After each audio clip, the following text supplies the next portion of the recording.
یو سړی و د هغه پلار وفات کېده. پلار ورته ویلي و چې بچیه زه وفات کېږم یو څو وصیتونه درته کوم. ولې د مشرانو بعضې وصیتونه د تجربې نه ثابتې خبرې د الله او د رسول د کلام مقابله نشي کوی، خو البته د تجربې نه ثابتې خبرې. پلار ورته وایي چې ګوره بچیه زه خو مرم، زما د مرګ نه بعد یو څو خبرې واوره.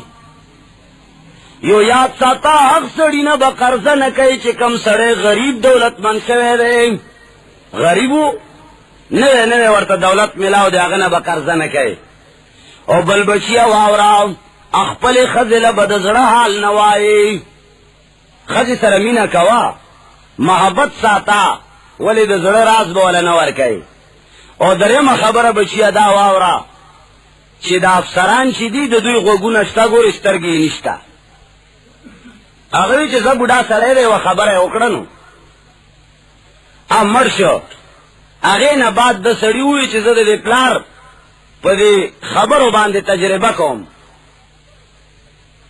لاړه غره کې یو پسه راونیو، ټوکړې ټوکړې یې که، حلال یې که او ټوکړې ټوکړې یې که، بوجۍ کې یې واچو او تیارې د شپې راوړو کور ته. ښځې ته وایي چې که یو بېلچره واله په دې غوجل کې دا مرده خښو.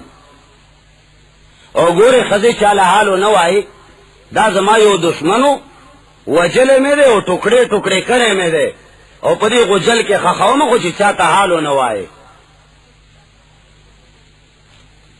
ښځې ورته ویلي دي چې ډېره ښه ده. او دا پسې اغستی په 4 انې باندې و، دا 4 انې دا سړي نه قرضه کړې وي چې هغه نوی دولتمند شوی و. ټیک شوه؟ پوهېږې په دې خبره که نه؟ شاباش. که نه پوهېږم خو سر خوځوی، مونږ وایي چې پوهېږي به نو چې سهار شوی دی، ښځې خو منګی په سر کړی دی، ګودر ته روانه ده. اوس یوې ښځې ته ورنږدې شي چې خورې د قتلونه خو ټوله دنیا کوي، خو زمونږ خاوند خو څه بل شی قتل کړی دی، چا ته حال ونه وایي، خبره درته امانت کومه.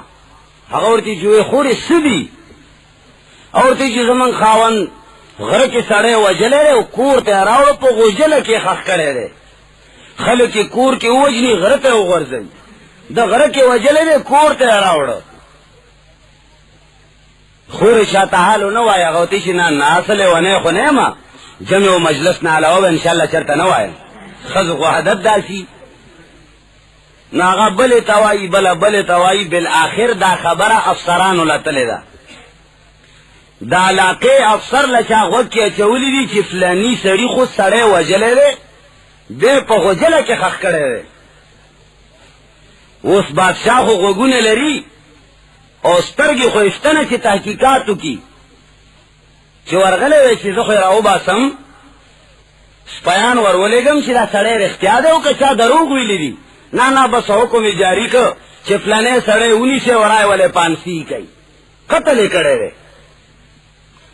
سپیان ورپسې ورغلل، کور کې سړي له هتکړې ولګولې چې تا قتل کړی دی. سړي ته خو پته ولګېده چې ښځې خو مې حال ویلی دی. چې لار کې روان دی، هغه د قرضې والا ورباندې راغلی دی. وی چېرته روانې وي؟ سپیان ورته وایي چې 3 ساعت له د پانسي ده، اډر شوی دی، دی مړ کوو.